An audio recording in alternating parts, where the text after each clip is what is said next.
Morning, everyone. We are continuing with our weekly devotionals of going through understanding crucial conversations. I hope you guys have been keeping up with this.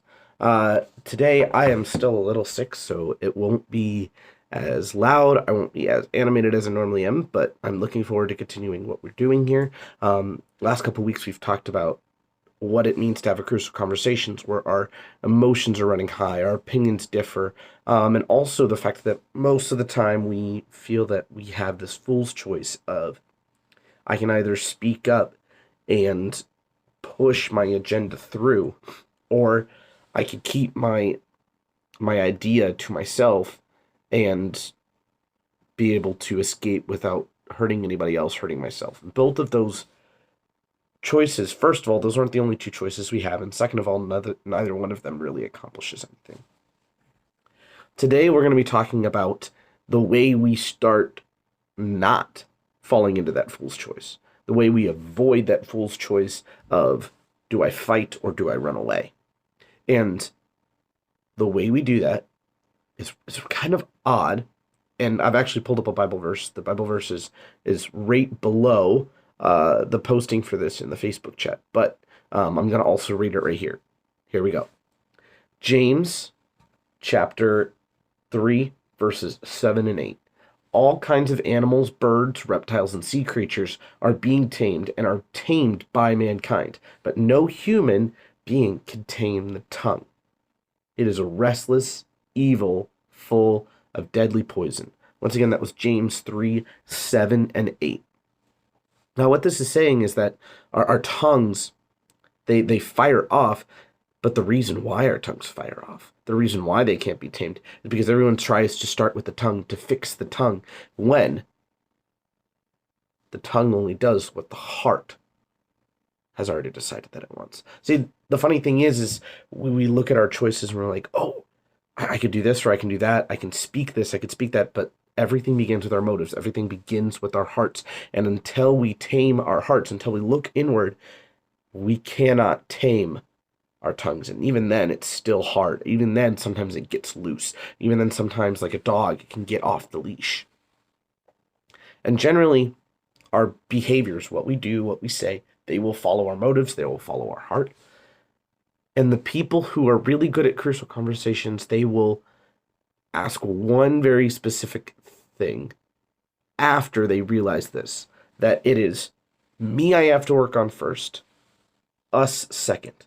I can't change you, but I can change me. And so I ask myself when I go into a conversation to change how I think, how I'm going to act in this conversation, what do I really want out of this? Do I want to fight with the person? Do I want not to share what I thought? And I'm going to share a couple of examples here of ways that this can come about. One is kind of simple, and it's something that really doesn't change a whole lot of these people's lives. But as a parent or someone who works with kids, a lot of times you'll have kids that are come up to you, and they both want to use the same thing. So in this example, there's a mom, and she's cooking. She's watching her kids outside in the front yard, and they have one scooter. And both of the kids want to ride the scooter. And so the two boys come running in. Mom, mom, mom, mom. Tim won't let me use the scooter. Jonathan won't let me use the scooter. Just fighting back and forth with each other. But mom is cooking, so she turns to them. She says, hey, I need you guys to figure this out. I have to finish making dinner. Dinner will be ready in 20 minutes. They go back outside, and they continue to argue. They continue to pull back and forth on the scooter. And she's watching because she could see them through the window. She's not letting anything crazy happen. And finally, she calls them back in for dinner. They both come in all slump-shouldered. She turns to them. She's like, neither one of you got to play on the scooter, did you? We're like, no. He wouldn't let me. I wouldn't let him. She told them that the reason that they both could have had 10 minutes on the scooter, they just shared if they had gotten past what they were thinking. If their real desire was to be on the scooter, they would have figured out a way to share the scooter. But their desire was twofold. It was, I want the scooter, and I don't want them to have it.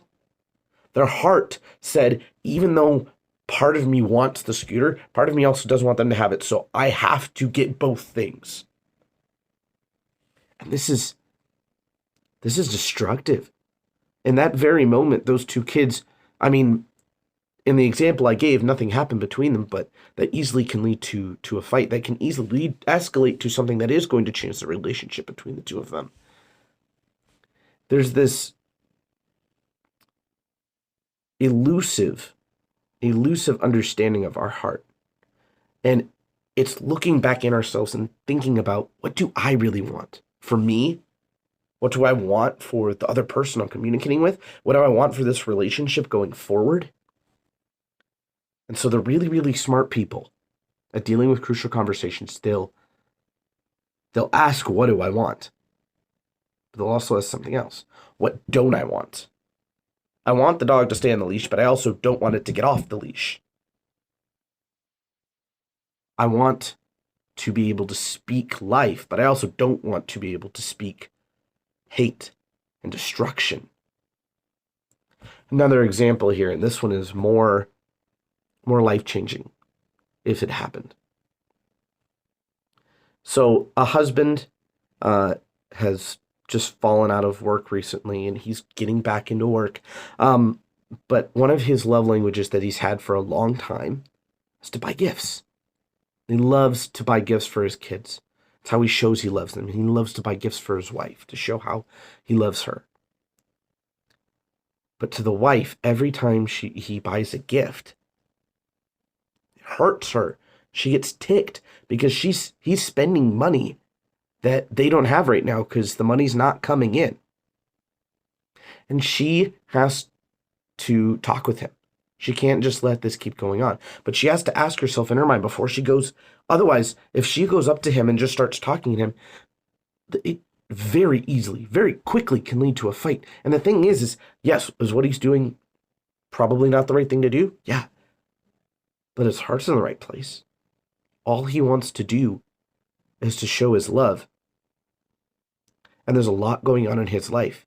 And if his wife is not coming alongside him and sharing in what he's going through, then there's going to be division between them.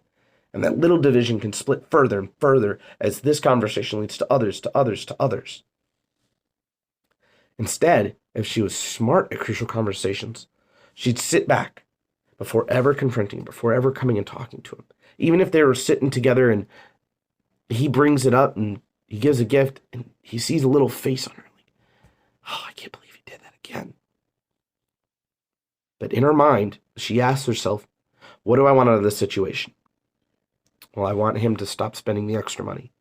But what don't I want? I don't want to hurt him. I don't want him to know. I want him to know that we do love him and we do love these gifts he's giving, but I also don't want him to think that that's the only reason we love him. She has to know why she's coming in and talking before she can come and share life into him.